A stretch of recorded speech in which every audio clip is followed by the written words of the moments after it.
Good morning. It is May 4th, and this is the Finance Administration Committee. First on our agenda is public comment. And please, if you're interested in providing a public comment, please come to the podium and state your name, where you vote. And remember that all comments are directed at the chair. Each comment's allowed 3 minutes to speak. Uh-oh. Not working. Short people aren't on screen. Is it the microphone?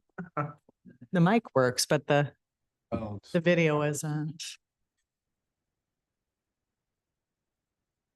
Here we go. There we go. All right. Toggle. Motion activated. Getting there. Anybody interested in public comment? Going once, twice, 3 times? We'll move on to approval of the agenda. Do I have a motion to approve the agenda? So- moved. Oh, I'll second. So moved. Discussion? Seeing none, all those in favor say aye. Aye. Same sign. Motion passes. Next, we're moving on to consent resolutions. The motion is to approve the approval of the minutes from May 7th, 2024 Finance and Administration Committee meeting. Do I have a motion? So moved. Second. Seeing none, all those in favor say aye. Aye. Same sign. The motion passes. Next on the agenda are action requests. Number 1, do I have a motion to approve statement of review? So moved. Second. Is there any discussion? All those in favor say aye. Aye. Aye. Same sign for nay. Motion passes. Next on the agenda is action item number 2. It's accounts payable for April 22nd, 2024 through May 24th, 2024. The suggested motion is to approve the general claims in the amount of $18,917,953.96 as presented by the summary report for April 22nd through May 24th, 2024. Do I have a motion? So support. Any discussion? All right. All those in favor say aye. Aye. Opposed, same sign. The motion passes. Did you want to do roll call for money? Yes, we do. Yeah. Go ahead. I want to move on. I've had too much coffee this morning. I came an hour early. Go ahead, do a roll call. Belknap, Mrs. Curran. Yes. Mr. Moss, Yes. Mrs. Wenzel, Yes. Ms. Cosby. Yes, Motion passes. thank you. Next is action item number 3, tax year 2024 millage rate resolution. The suggested motion is to approve and forward to the Board of Commissioners the resolution establish millage rates for tax year 2024. Do I have a motion So moved. Second. and discussion? Karen? This is a resolution to basically authorize the establishment of the operating millage for the county and for the special millages for 2024, which are billed in July and December. And then, so it's there is a rollback this year. So after equalization develops the rates that were presented last month, I believe, they do a calculation and millage rates were actually rolled back. So last year they were not rolled back. And so at the bottom of your action item, there's a table comparing the 2 rates between 23 and 24. So the maximum allowable for 2023 was the 5.7856. That now is 5.7311. So that maximum allowable has dropped. That is called the Headley calculation, because counties are allowed, or all municipalities are allowed to keep new construction, but not allowed to keep anything over the rate of inflation. I liked your notes that you had attach this to note Ottawa County's operating levy is the sixth lowest in the state. Also based on 2021 tax data on the state website, only 7 other counties levy less than maximum allowable millage rates. Yes. That's important with high inflationary pressures, that we leave as much money as we can into the personal wealth of our community members. Yes. Commended. Yes, and that's also that's rating agencies do. I mean, I know we're always talking about bonds and rating agencies. That's that's reserves that raising dollars, the fact that the board has the authority to raise taxes without actually going back and asking for the vote of the people. I know that the board takes that very seriously, but the fact that you have the ability to respond to a crisis or some event and raise funds is also seen as a real bonus, a real positive in your rating. Mhm. Discussion. Questions? Here. Sure, just one thing. I know it takes a lot of effort and a lot of work to keep the millage rate down where it is. And I know there's a huge amount of work in the county and from fiscal. So I just thought I'd say thanks. Thank you. All right, so we have a motion on the floor. That is to approve and forward to the Board of Commissioners resolution to establish millage rates for tax year 2024. Do a roll call vote. Mr. Moss, Yes. Mrs. Wenzel, Mrs. Curran, Yes. Mr. Belknap, Yes. Ms. Cosby, Yes. motion passes. Thank you. Next on the agenda is number 4, Brownfield Plan Amendment for Terrace Station Ventures LLC. Suggested motion is to recommend and forward to the Board of Commissioners a resolution approving the Brownfield Plan Amendment for Terrace Station Ventures LLC located in the city of Hudsonville. Do I have a motion? So moved. Second. Your discussion. Becky? Good morning. This is not sounding great. I know. Behind it's like us. a strange reverb. Stand back from it a little bit. So I would like to present some information about the Terrace Station Ventures Brownfield Plan. However, if we could maybe, Jordan, do you think pull up the presentation that is later in the agenda to support this? That might be the best way to approach this because 2 things. One thing is I'll be introducing you all to Housing TIP, which is new to all of us. Raj has seen it. He could probably give this presentation himself because he's seen it enough times. John has seen it at Housing Commission. Jacob has seen it at Housing Commission as well, but I wanted to just kind of give you guys kind of the brass tacks about that and then talk about Terrace Station. There was some procedural hiccups on how things are going to be presented here today, but also in this presentation are 2 more projects that are going to be coming in right behind this Terrace Station venture. So I thought this might be an opportunity just to throw those out there where a housing tip is fresh in your mind, just a quick introduction to those, because those will be coming onto your agenda as finance and the full board within the next couple of weeks. So if that's all right with everyone, it's very brief.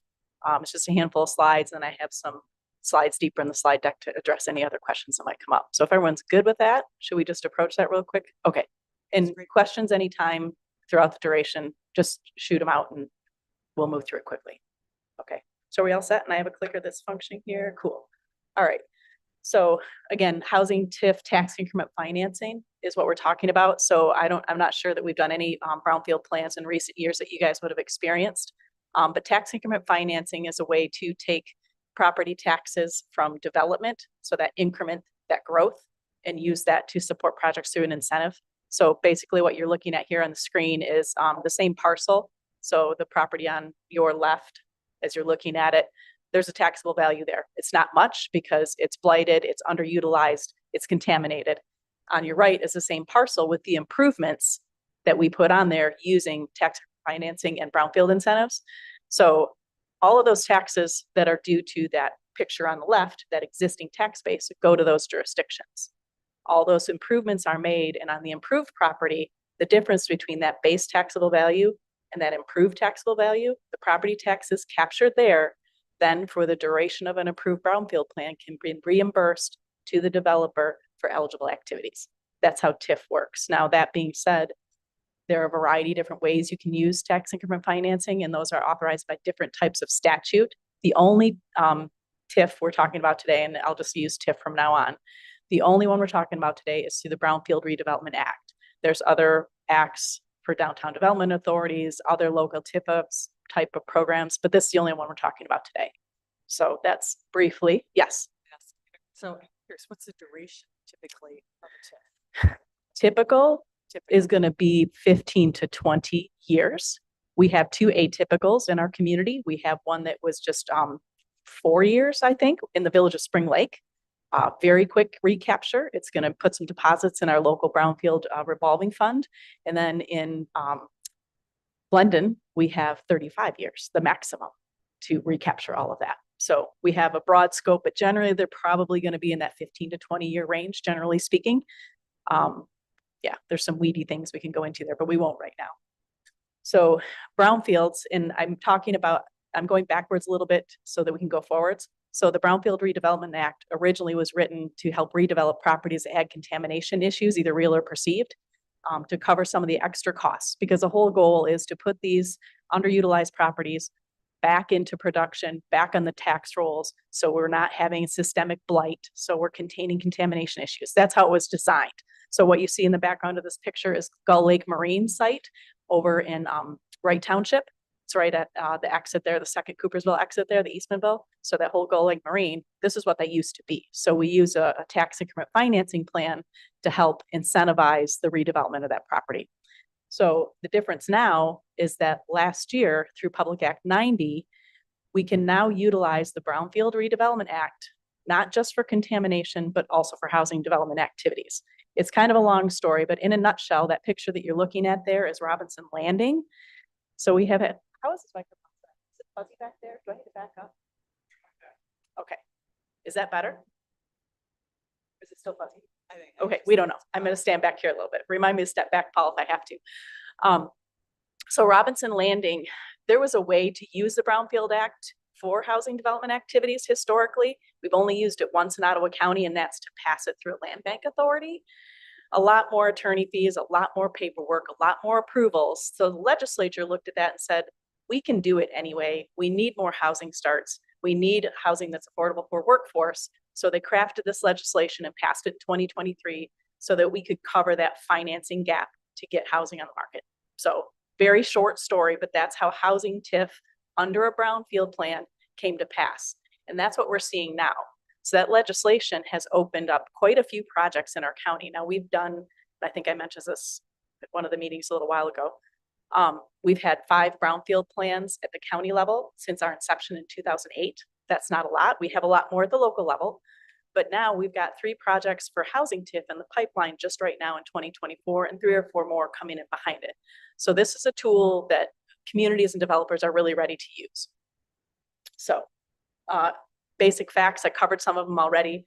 Act 381 TIF. If you want to use Act 381 TIF, you have to have an approved brownfield plan. Those approvals come from multiple levels of governmental bodies. You are one of them, and there's other ones that we have to get through. So what the Brownfield Authority does, and it might surprise folks to know, is that we don't approve the plans. We recommend your approval.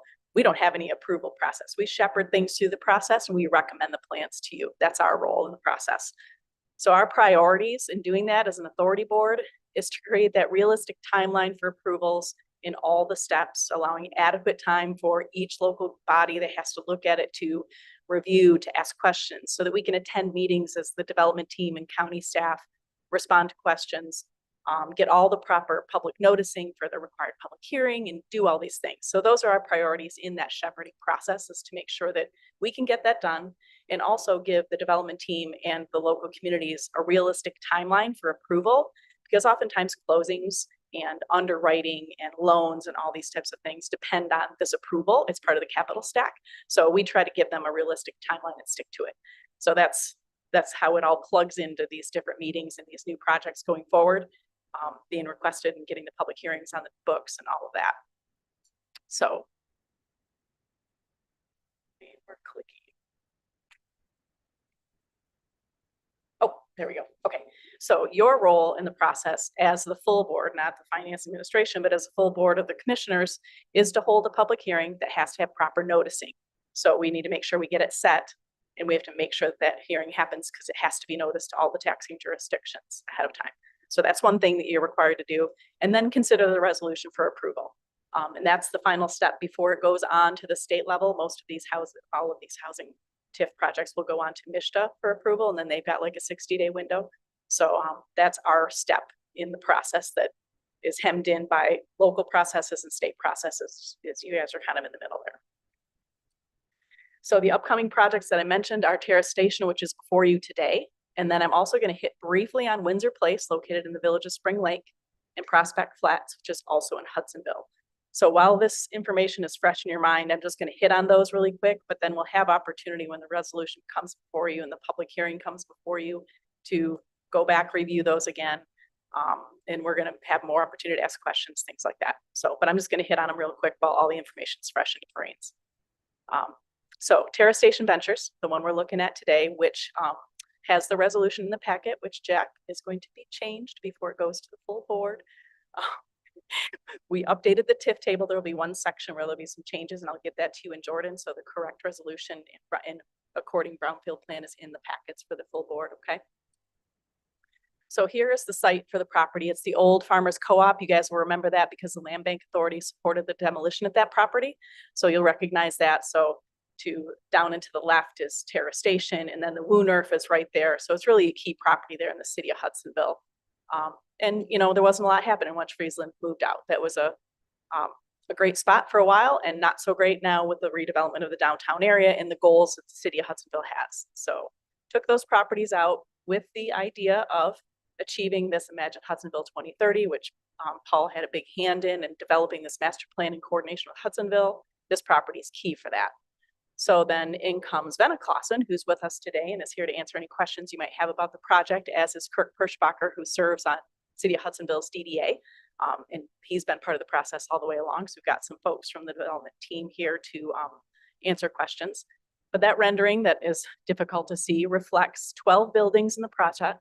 It's 11 of them are going to be all residential. One is going to be mixed use, retail and residential. There's going to be 141 total units. And what the Brownfield Authority has done through their review process is asked Venna Clausen to hold 35 of those units at income qualified for the duration of the plan, which at the bottom you see there is 16. What does that say? It should say 16. I can't see it. 18 years. Okay, that should say 16. That was another update that we tightened up. So it should be 16 years of the income qualified piece, because the 2 years tacked on for the redevelopment fund don't count in the income qualification, which again is in the weeds and things you don't necessarily need to know. So income qualification is required for the duration of the Brownfield plan. So that means that we as staff will coordinate with Venna Clausen to get the records that we need to make sure that that number, that 35 number of units, are held at those income qualified levels that we've agreed to. And I believe that distribution, I think Paul mentioned it a couple weeks ago, was 9 studios at 80% AMI, 9 studios at 85% AMI, 15 one-bedrooms at 90% AMI, and then a couple of 2-bedrooms at 95% AMI. So those will be held there, and everything else will be market rate. So it not only provides income qualified housing, but it also provides a bunch of housing starts to start to alleviate some of this demand issue that we've got. So it also provides parking spaces, a connection to the Buttermilk pathway. There's some environmental remediation that's happening within all of this. So, you know, those are the renderings, and that's where we're heading. So we're going from that, you know, not quite as functional cooperative there to a very functional residential and mixed use development. Tax capture distribution. There's a big hairy TIF table, and when I had more time with the Housing Commission, I popped up the table just as a joke because it's so detailed and so tiny, but I just pulled out the exact nuggets that you're going to need to know. It breaks down tax increment financing to who gets the money, how much do they get, and why. And when I say the money, this includes state education tax and school ops tax at the state level. It includes all the county millages, and it includes local millages. There's a few that you cannot capture, which is school debt and something else is escaping me right now. But there's a couple taxes you cannot capture, and those are not included. So everybody's got some skin in the game on this. So the developer gets 4.3 million reimbursement for eligible activities that are all defined in statute. The state Brownfield revolving fund, every Brownfield plan that gets passed has to give 3 mils back to the state. And that goes back to fund a grant and loan fund that we've accessed before. So that helps our projects too. So we're required to pay that back to the state. Then our redevelopment authority at the local level gets a 5% administration fee, which in our community at this time, we always decide to reinvest in our local Brownfield Incentive Program fund. We could decide not to do that in the future and have it go back to staff time should the monitoring of these housing projects become burdensome and we need more staff. That's a possibility. But right now we like to reinvest it, putting it back in more projects. Emphasize that, because I think it's really important. It's an extra kind of generosity to the community. Yep. As well. Yep. Come back to the county. Yes. Yeah, because staff is here working anyway, so let's put that in a bucket that we can authorize by statute use to help get other projects off the ground. And we love doing that. And people, we've gotten a lot of projects through our Brownfield Incentive Program Fund. And they've been really good projects. So we're very happy to have this local tool that most communities do not have. I'm not sure of any other communities that are utilizing a similar locally funded fund like that, the Land Bank Authority did put some money in. They got some skin in the game on it too. And then we're going to continue to utilize that until we get our revolving fund established. And then we'll have 2 tools. Plus, if we ever get APA funding again, which we didn't this year, but when we do, we'll have lots of tools to get these properties back online, back in the tax rolls. More redevelopment opportunities. Yes. Yeah, Yep. because it's Yep. very admirable. Yeah, we want people to, put infill in buildings where the people and the infrastructure already is. And as you know, my passion, not out where the farmland is, keep people in development where it should be. So that's my goal. So, and then lastly, and this is always optional, is deposits into the local Brownfield revolving fund. You don't have to include this. Most plans do include this. And I will tell you that you can capture for 5 years on the tail end of a plan. It doesn't always have to be on the tail end, but that's how we do it, to put into our local redevelopment fund. But with this housing projects, we've decided to tighten that up, and they're 1 and 2 years. We didn't go 5. We want the local communities to get those taxes back sooner. We want to fund that so we can help more projects, but we don't, we want to keep that as tight as we can. So we met in the middle and said, let's do 1 or 2 years and not the 5 that we can capture. We just felt that was a good compromise. So Windsor Place, super briefly, I'll be even briefer because you guys kind of know what you're doing on these now. This is located in the village of Spring Lake. Did you have more questions on Terra? You look at kind of question on Terra. You good? Yeah, South of Buchanan. Okay. Relating to the location. Yep. So it's right in downtown Spring Lake, right there where the old fire barn used to be that was taken down. So again, some environmental issues there. So there it is in like kitty corner there is going to be the Barber School, if that gets anybody, located to it. And then up and to the left, there's Epicurean Village, which is also a brownfield plan that we support in the village of Spring Lake. So project summary for this project, a total of $10 million in capital investment. Timeline's about 12 to 15 months to completion. It's only going to be 1 mixed use building here. It's going to have 41 total residential units, 5 of which will be held at income qualified for the duration of the plan. I'm wondering if I typoed that 18 year because I don't think.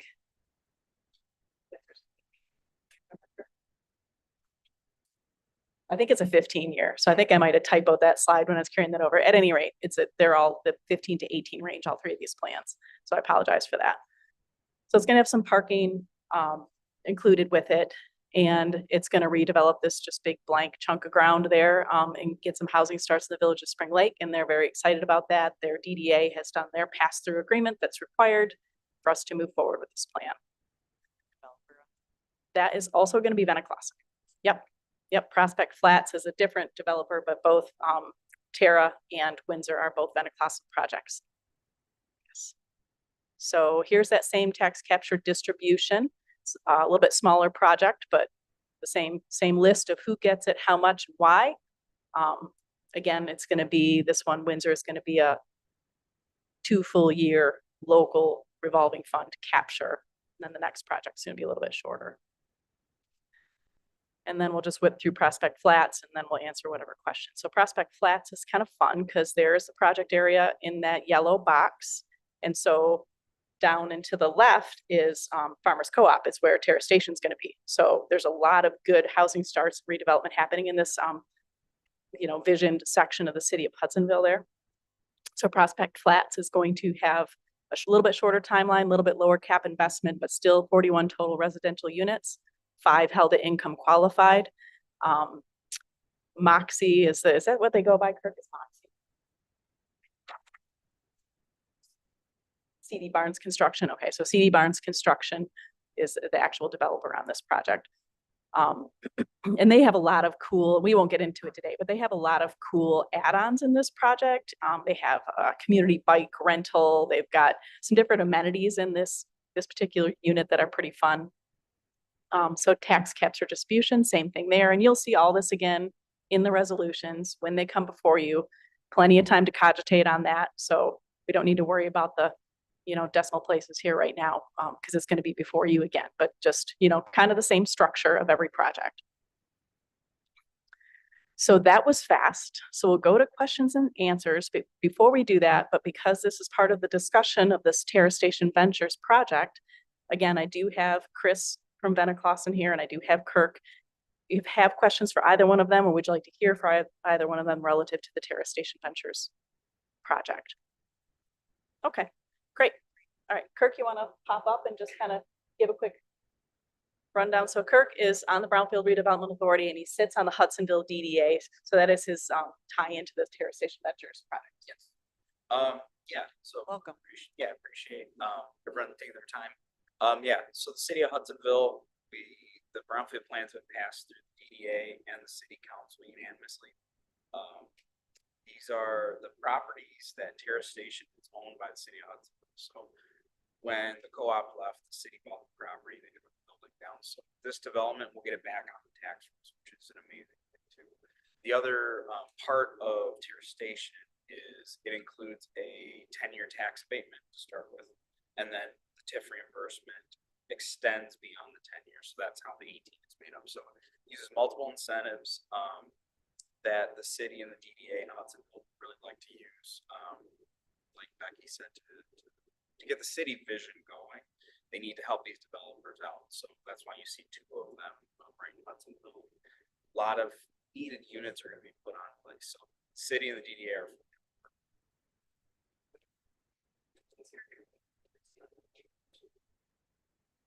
Hi, everyone. I'm Chris Van Clausen. First, I got to thank Becky, who's just a rock star. This is a complicated process, and she's doing a great job helping us get through it. For us, this was exciting when the residential TIF came out, because both of our projects were basically stalled between construction costs and financing costs. And so this has been an amazing tool to help residential construction continue. And there's been some data that I'm sure you all know about housing need, but also what hasn't been published as much is that housing permits, particularly for multifamily, are down dramatically. And that's largely because of the environment that we're dealing with. And so the TIF helps us combat our operating expenses, which is part of our capital costs and everything else, and construction costs. So we're just super excited. We appreciate you considering us. Obviously, Becky went through the investment. Hudsonville and everyone involved has been so wonderful to work with, and we're just excited to be able to provide housing in the downtown area and create that walkability, which we think is so valuable. Commissioner Moss. We have one question. You mentioned financing costs. You want to expand on that just a little bit? Like, is it just because of the current economy and factors like that it is more difficult? Yeah, so projects like these we've probably been working on this for almost 2 years, and our financing costs have doubled since we first established our initial pro forma. And then combine that with construction costs during that time frame have gone up about 20%. So what happens is all of your expenses increase, and there's no opportunity to try to decrease. So the help with the Brownfield program, which is part of the expense, is your property taxes, things like that, allow us to continue forward with the project. And I don't see financing. I think our days, sadly, of 3% financing or whatever, are probably well behind us, but and we haven't seen interest rates really change since then. So it's really just it's a product of the market changing so dramatically. Thanks. No, and I have to say that Hudsonville is like a little oasis as you start, if you use Chicago Drive to get to Grand Rapids, it's really quite remarkable. So it's lovely to see the expansion. Yeah, do you know, like is there projected tax revenues? And I probably should have asked Kurt this, for how long it's gonna take you for return on investment in that project? Just wanna make sure. it Yeah, that might be a better answer for Kurt or Becky. You mean just our return? Yeah, or- you get, yeah, you've got 141 units of that, yeah, so rental properties. right? Yes. And then retail space as well. Correct. so- Yeah, I mean, these are a long-term hold for us. We get financing that covers over 30 years. So what that tax benefit does is it allows us to basically normalize that over that period to overcome what that financing difference in construction cost differences. So the return curve is sort of ties in with the brownfield incentive, if that answers your question. Oh, yeah, no, I think it's important for the community to know kind of the risk that you're taking, in going forward with this project. So just wondered if you knew those numbers so you could share. Yeah. So, thank you. Thank you. Chris did a way better job of answering that than I would have. So, yeah, it's unfortunate that Tyler Dotson, from City of Hudsonville, wasn't able to be here because nobody speaks to Hudsonville's vision and how excited they are about this project in Prospect Flats than Tyler is. So hopefully he can be here for the Prospect Flats because hearing it come out of his mouth is just a whole different thing. So if there's any other questions at this time, and again, know that you're going to have more opportunities for the other two projects. This is just Terra Station today.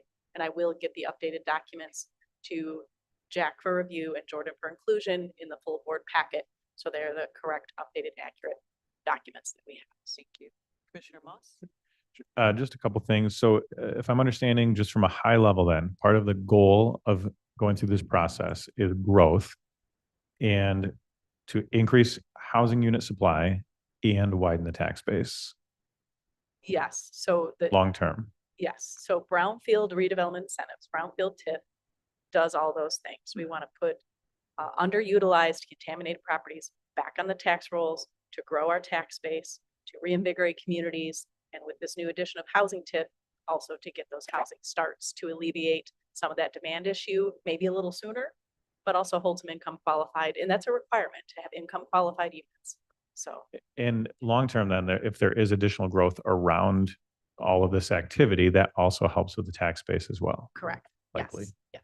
Yeah. Is there any direct cost to the county for this? There are no direct costs to the county. Nope, there's my time. They pay an application fee that offsets some of that. That again, we also do put into the Brownfield Incentive Program Fund to kind of offset that. So, and that's a thing we laid out when we started that program. So there's no direct cost to the county to do this. We shepherd it through like we do so many other statutory programs.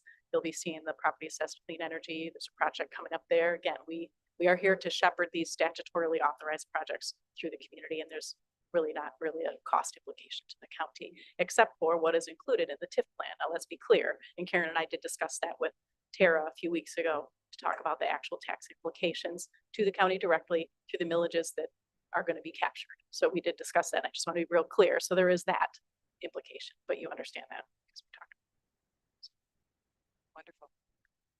Thank you for very giving me the much. Look forward to opportunity. Hearing more about the other projects. Yes. All right, great. Thanks so much. Right, so the motion on the floor is to recommend and forward to the Board of Commissioners a resolution approving the Brownfield Plan Amendment for Terra Station Ventures LLC located in the city of Hudsonville. Go to a roll call vote. Mrs. Wenzel, Yes. Mr. Moss, Yes. Mrs. Curran, Mr. Belknap, Ms. Cosby. Yes. Motion passes. Thank you. And next up is action item number 5. It's the Agreement for Economic Development Services. Appropriate following that.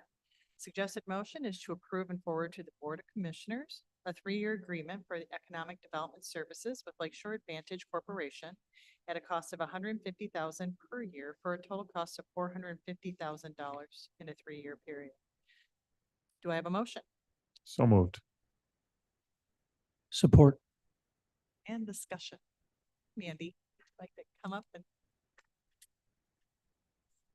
Lakeshore Advantage? Hello. I am Mandy Cooper. I'm the Vice President of Strategic Initiatives at Lakeshore Advantage. And I come bearing thanks from our whole team for the wonderful partnership we've had with Ottawa County for more than a decade now. Also, what a privilege just to listen to Becky share the work she's doing from an economic development perspective. We're so grateful for that community development piece too. We are a nonprofit organization. We've been around for 20 years serving here on the Lakeshore. We have a team of 15 and a 19-member board. Mr. Anderson, Administrator Anderson, will be joining our board here starting in July, so we'll be excited to have him then. But our team of 15, we are small but mighty, and we serve all of Ottawa County as well as Allegan County. We just signed another contract with Allegan County as well. And our whole focus is to ensure a healthy economy here on the Lakeshore. And we do that by making sure that we have a strong, thriving primary business base.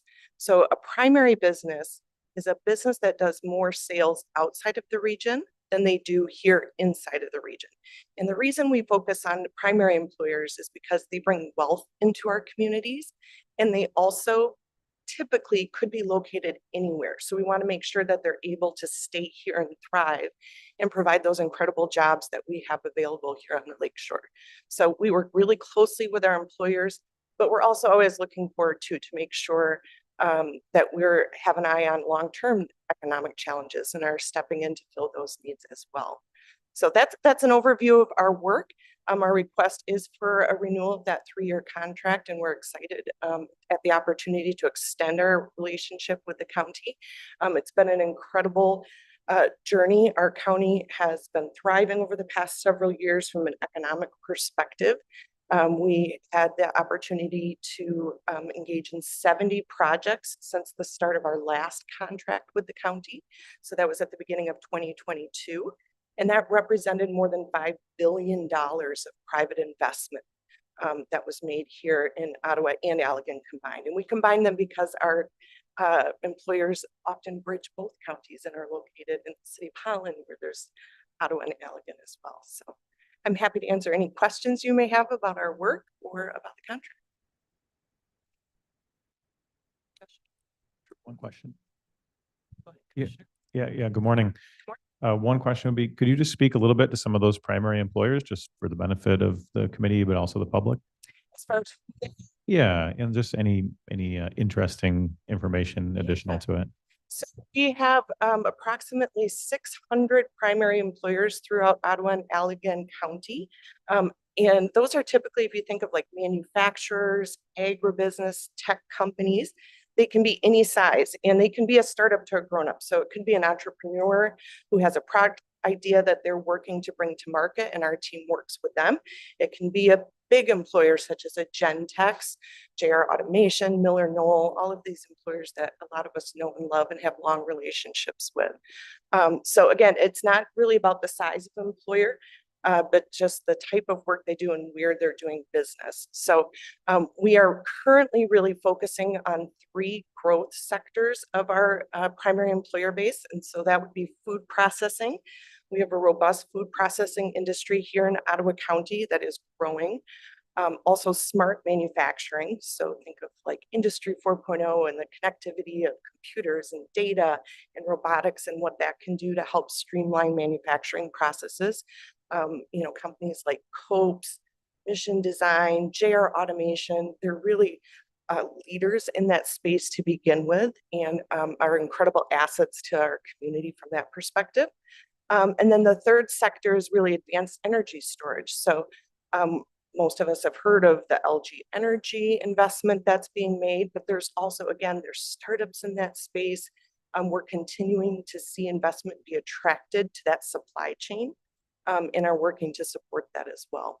So again, really excited at the growth potential in those 3 sectors, and we'll be, in fact, we're doing a deeper dive this year into each of them to see what unique needs they may need to help continue to support them. Further questions of me? Wanted to say, no, so Lakeshore Advantage, I've been familiar with your organization for probably since I moved here about 13 years ago. And so I want to kind of see it through a Midwest transplant's eyes, or even West Michigan, because I think when you grow up here, you don't realize what a gem you have. It is a hidden, unique treasure in the middle of the country, what some people would perceive as the Rust Belt. Abundant natural resources, innovative spirit that it was first brought here by the Dutch in 1847. They settled much of that lake shore. And we have a history of really powerful, what I consider empirical companies that have kind of helped facilitate our, the current state that we're at. Companies like Prince Corporation, Hayworth, Donnelly, Herman Miller, who invested in their community through gain sharing, foundations and grants, and stimulation of the economy. And I think we've kind of moved on now to economic development through Lakeshore Advantage. So it is a new era, and I see you guys as kind of a quilt maker. You are aware of all the different resources that are available, all the businesses that are available in our community, and what's necessary for continued successful economic growth, which is that is unique to West Michigan. And I have to say, one of my experiences with Jennifer was at Port Sheldon when a large public utility, was meeting with stakeholders because they're shutting down the J.H. Campbell plant. And so one of the stakeholders asked about property and kind of what they were going to do with property. And the public utility, looking out for itself, of course, said, we're going to make the best deal possible for our public utility. And Jennifer so gently said to the supervisor, talk to me about zoning. Zoning here in Port Sheldon, who has control over that? And it was a gentle but very tactful reminder of where the power actually lies, and that's here with the people. And I think Lakeshore Advantage does a terrific job of reminding people and supporting people and walking alongside the community members who are really striving to develop West Michigan, develop the continued economic growth of our area. I just wanted to take this opportunity to thank you guys for that. Thank you. It's appreciated very much. Thank you. All right. And I was writing this morning, again, too much coffee. But I really have very fond memory. Well, it's the difference between, so I'm from Iowa, and they always say in Iowa that our greatest export are our minds. And you guys have been able to keep your minds here. Your children come back. And that is very unique to the Midwest. Yeah, exactly. That is our motivation. I always say that my daughter's 20 and my motivation is to make sure Maggie can come home, that she wants to be So here and important. can be here. So thank you for that. So thank you, Mandy. All right. So the motion on the floor is to approve and forward to the Board of Commissioners a 3-year agreement for economic development services with Lakeshore Advantage Corporation at a cost of $150,000 per year at a total cost of $450,000. Go to a roll call vote. Mr. Belknap, Yes. Mrs. Curran, Mrs. Wenzel, Mr. Moss, Ms. Cosby. Yes, Motion passes. thank you. Moving on to action item 6, FY 2025 Michigan Department of Corrections Plan and Application. The suggested motion is to approve and forward to the Board of Commissioners FY 2025's Michigan Department of Corrections Plan and Application. Do I have a motion? So moved. Second. Discussion.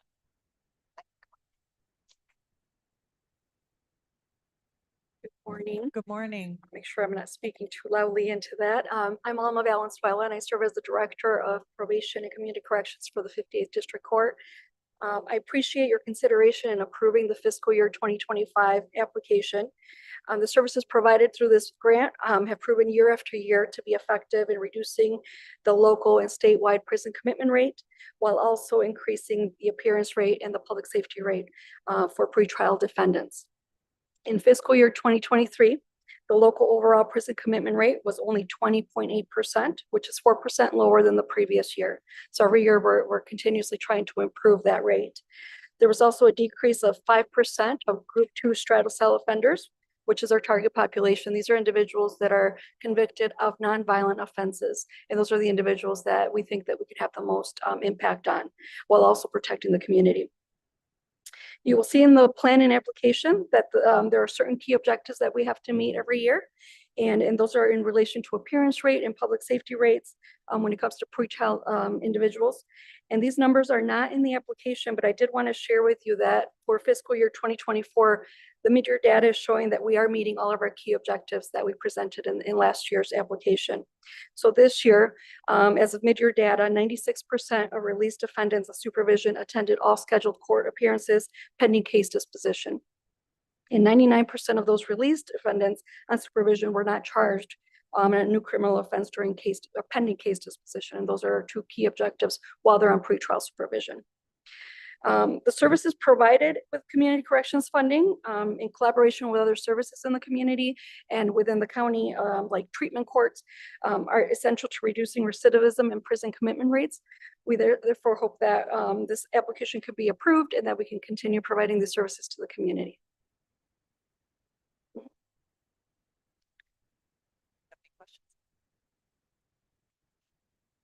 Thank you for that very thorough presentation. No I problem. love that you're meeting your key objectives. We are. Thank you. I appreciate it. All right.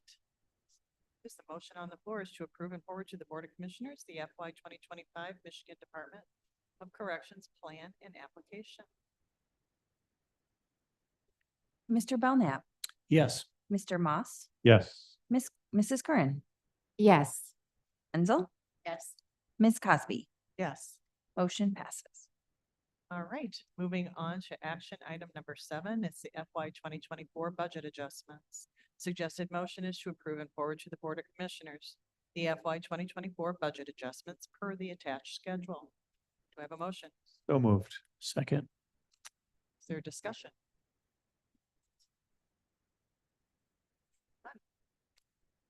Go to a roll call vote. Mr. Belknap, Yes. Mr. Moss, Yes. Mrs. Wenzel, Yes. Mrs. Curran, Yes. Ms. Cosby. Yes. Motion passes. Thank you. And we are on to committee reports.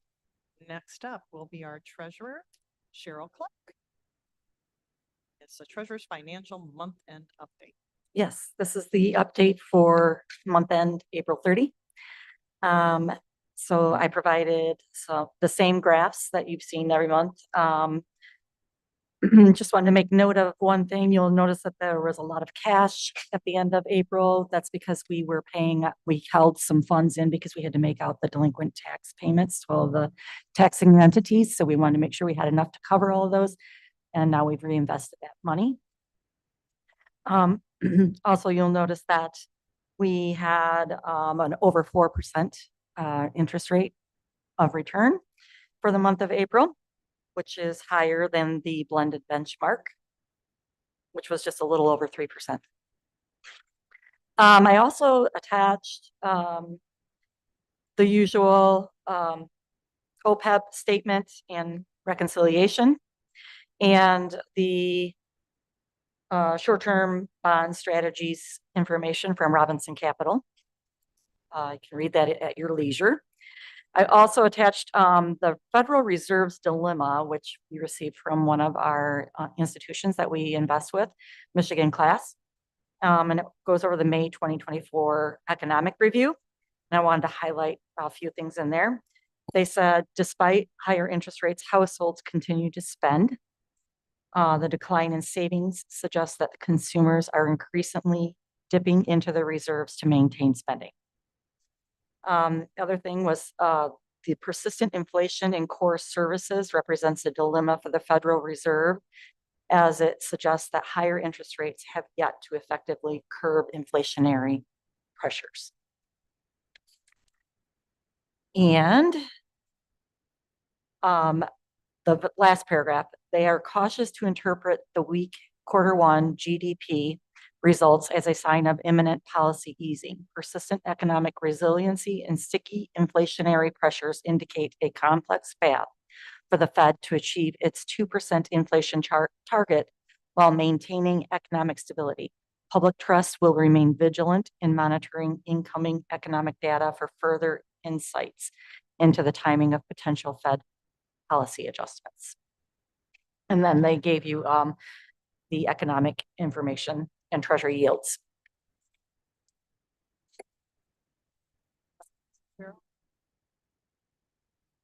Our economy.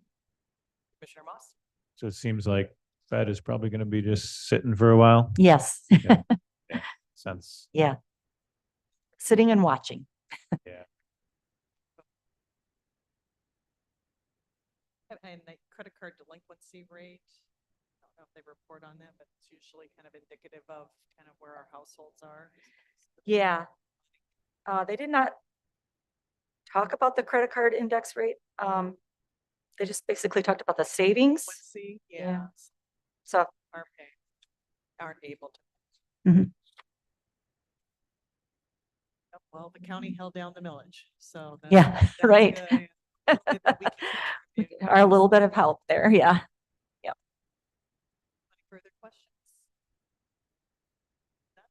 Thank you.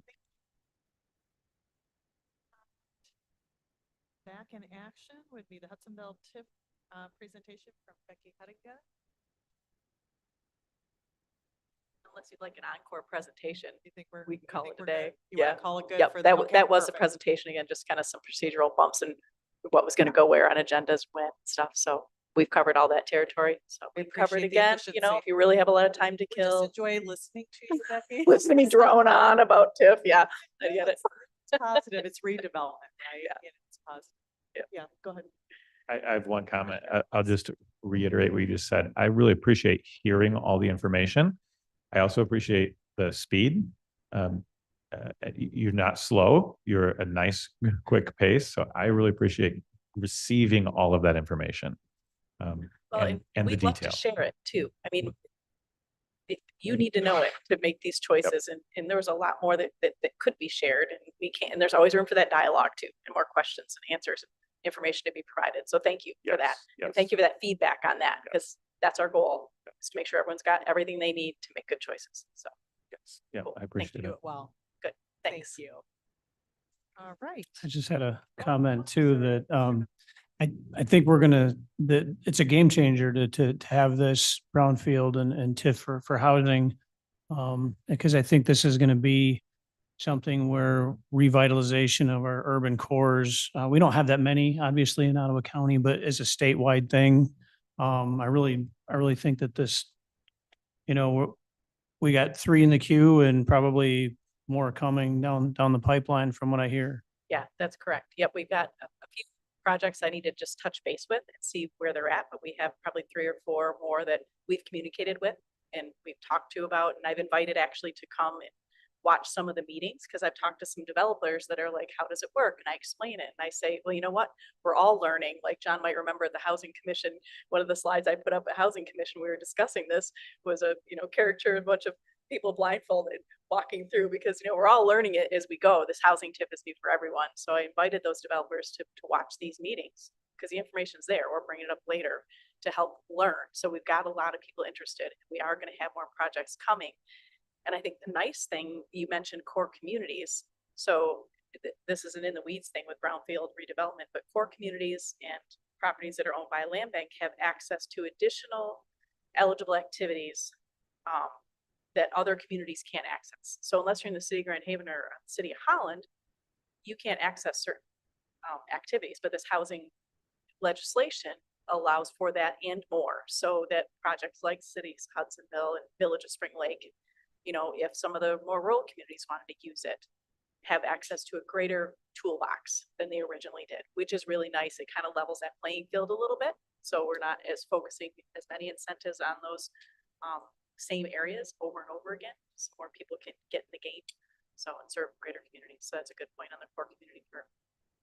And just from the standpoint of infrastructure, much rather see reusing urban infrastructure that's already in place. Maybe we need to upgrade a sewer or things like that, but as opposed to, kind of chewing up edge land and, turning our greenfields into neighborhoods. Exactly, and nipping any of those problematic properties in the bud, which is a great thing in Ottawa County, because we have the ability to do that. It kind of hamstrings us a little bit in getting some of the EPA funding, because we're not in Flint. We're not in those areas where they have the systemic contamination and blight land bank properties. I mean, you go tour Flint, where we worked for land bank last year, and you go by parcel after parcel after parcel after block after block, where the city's got to mow, where they've taken down buildings and they can't, get new development going there. It's pervasive. if we can grab these and get things going like Terrace Station or Prospect Flats or Windsor, we're miles ahead of the game to be able to use these to do that. Thank you. Thank you very much. All right, and up next is our second round of public comment. So if you are interested in doing a public comment, it's like Mr. Barnowski may be first up. Please state your name, where you vote, and all comments directed to the chair. You have 3 minutes.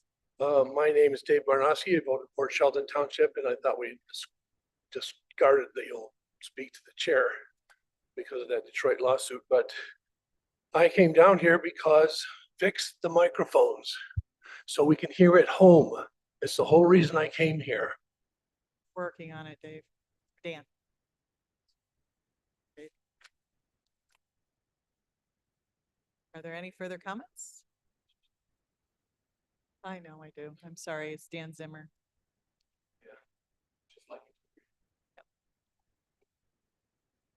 Any further comments? Seeing none, this meeting is adjourned.